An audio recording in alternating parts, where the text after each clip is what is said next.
c'est fini. Et honnêtement, je regrette pas tout ce que j'ai investi, tout ce que j'ai donné pour quelqu'un qui finalement était incapable de recevoir. J'aurais dû le voir bien avant. Oula, ma chérie, qu'est-ce qui s'est passé? On s'est disputé, enfin comme d'habitude. Sauf que cette fois, je suis pas rentrée dans le jeu. J'ai regardé inverser la situation, me faire passer pour celle qui surréagit, celle qui est trop sensible. Et pour la première fois, j'ai pas mordu. Je lui ai dit, c'est fini. Et lui, bien sûr, il s'est effondré. Il voulait qu'on en parle, qu'on trouve une solution, comme si j'étais encore sa thérapeute.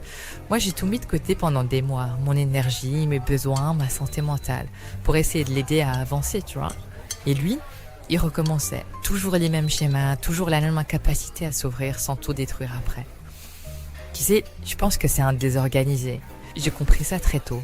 Il t'attire et il te repousse en même temps. Il crée le besoin et l'insécurité simultanément. C'est pas de la malveillance, c'est juste son trauma.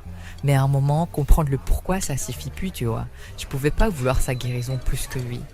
Ouais, c'est beaucoup ce que t'as porté. En plus, je le savais dès le début. Je le voyais, Je me disais que j'allais l'aider à s'en sortir, que si quelqu'un pouvait le faire, c'était moi. J'étais tellement dans l'évitement émotionnel, tellement dans l'inversion. Je lui ai tout donné et il a rien su recevoir sans retourner ça contre moi. De toute façon, j'aurais dû m'écouter dès le début. Je connaissais ses mécanismes, je connaissais ses blessures d'attachement. Si je m'étais écoutée, je me serais pas autant perdue là-dedans. T'inquiète pas. T'as fait tout ce que tu pouvais, il y a des gens qui sont juste pas prêts, tu vois. Tu sais, j'ai lu un truc qui disait on peut pas aimer quelqu'un à sa place. C'est exactement ça. Tu mérites quelqu'un de secure. Exactement. J'ai compris maintenant. Je connais mes schémas, je connais mes blessures. Le prochain, ce sera le bon.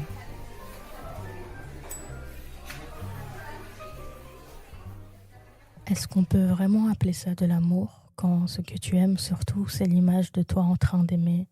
Je pose cette question parce qu'il y a un narcissisme dont très peu de personnes parlent. Celui qui se présente bien, celui qui vient avec de l'empathie, de la patience, de la lucidité. Le narcissisme du sauveur. C'est subtil, c'est noble en apparence, c'est presque invisible, mais quand on regarde de plus près, on voit que tout est aussi une question de survie. Aujourd'hui, on va parler de ce narcissisme-là, celui qui se prend pour la solution, celui qui a construit toute son identité autour du fait d'aimer des gens que personne d'autre ne saurait aimer.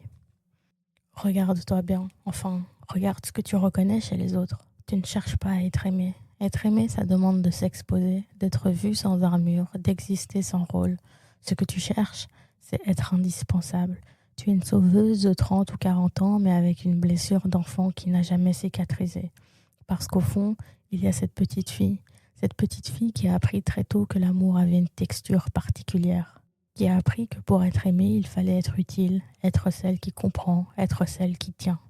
Et aujourd'hui, tu reconnais, dans le corps, dans les tripes, avant même que la tête intervienne, tu reconnais la blessure chez l'autre et tu t'y engouffres. Pas pour le détruire, non, ce serait trop simple, trop brutal, mais pour devenir nécessaire. Ce qu'il faisait était réel, l'inversion des rôles, la culpabilisation, le chaos qui te laissait épuisé et convaincu que c'était toi le problème. Cette violence-là, tu l'as vécue et ta douleur est légitime. Mais voilà la question que personne ne pose. Pourquoi cette violence-là en particulier te semblait familière? Pourquoi quelque chose en toi a reconnu ce terrain et s'y est installé? Pourquoi une partie de toi ne pensait pas mériter autre chose? C'est ça la fondation. Tout le reste est construit par-dessus. Et puis, arrive le moment où ça sature, parce que personne ne peut porter un autre indéfiniment. Quand il explose sous le poids de ses propres démons, tu sors ta meilleure carte. La femme qui comprend tout, ou celle qui ne lâche jamais. Tu joues la patience. Tu sais exactement quelle douceur mettre dans ta voix, quelle distance calculer pour qu'il ressente que sans toi, tout s'effondre, que tu es la seule à vraiment le voir. Pendant qu'il s'agite et que tu restes calme, à l'intérieur, ton petit comptable narcissique note tout. Il a encore besoin de moi. Il ne peut pas s'en sortir sans moi. Je suis irremplaçable. Tu nourris sa dépendance comme une évidence, juste pour colmater, 1 heure de plus, ce vide qui te dit que sans quelqu'un à sauver, tu n'es rien. Sauf qu'un jour, le miroir se brise. Le twist, il est là. Tu t'es arrêté, au milieu d'une conversation. Tu n'as pas crié, tu n'as pas fait de scène, tu as simplement calculé. Tu as compris que tu n'allais pas gagner, qu'il n'allait pas changer, pas de la façon dont tu avais besoin qu'il change, pas pour toi, pas maintenant. Et si tu ne gagnes pas, toute l'énergie investie ne sera jamais validée. Toute la patience, toute la lucidité, toute la générosité, ça n'aura servi à rien. Et c'est ça qui est insupportable. Pas de le perdre, mais de perdre la mise. Parce qu'au fond de toi, il y a cette honte primitive qui te dit que si quelqu'un qui n'a pas besoin d'être sauvé te regardait vraiment, sans le chaos, sans le rôle, sans la mission, il verrait quelqu'un d'ordinaire, quelqu'un qui n'a rien d'exceptionnel à offrir. Et ça te terrorise, ainsi que de ne pas savoir qui tu es en dehors du personnage que tu as construit pour survivre. Tu n'es pas généreuse, tu es juste occupée à te regarder donner devant un miroir sans teint. Tu as pris ton sac, et là, la chose que tu n'as pas vue venir. Tu pensais être la seule lucide dans la pièce, la seule à vraiment comprendre ce qui se jouait. Mais lui aussi te voyait. Il voyait quelqu'un qui avait besoin de la version de lui cassée pour se sentir entière. Tu vas faire quoi maintenant qu'il est derrière toi? Tu vas entamer ta phase de remix. Tu es déjà en train de le faire, là, dans cette conversation qui tourne à 1000 à l'heure. Tu vas retourner l'histoire, la polir. Tu vas devenir la narratrice d'un récit où tu as tout donné à quelqu'un d'incapable, où tu as aimé mieux que personne, où tu es parti parce que tu te respectes enfin. Tu t'arrêtes sur ta générosité, sur ta lucidité, sur ta patience et sur ton chemin parcouru, sans jamais, pas une seule seconde, te demander pourquoi à chaque fois tu choisis quelqu'un qui a besoin d'être réparé. Et puis, il faudra prouver que tu as compris, que tu as grandi, que le prochain sera différent, courir après une nouvelle mission pour remplir le vide. Parce que ta dissonance cognitive, là, c'est une bombe à retardement. Si tu admets une seconde que tu avais besoin de lui autant qu'il avait besoin de toi, même différemment, tout s'effondre. Alors tu crées un nouveau récit, plus évolué, plus conscient encore. La question c'est, jusqu'à quand? C'est ça ton paradoxe.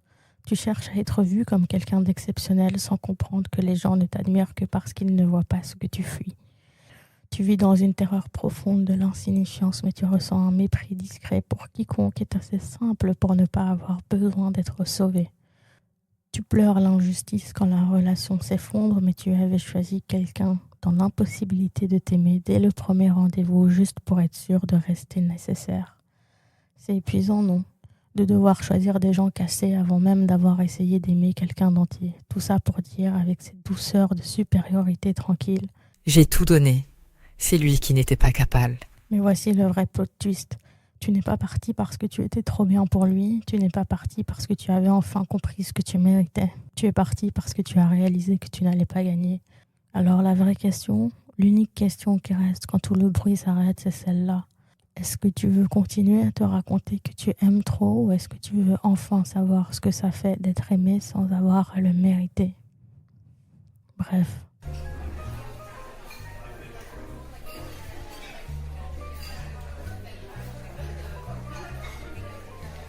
Mais au fait, tu t'es demandé pourquoi t'as choisi quelqu'un comme lui au départ?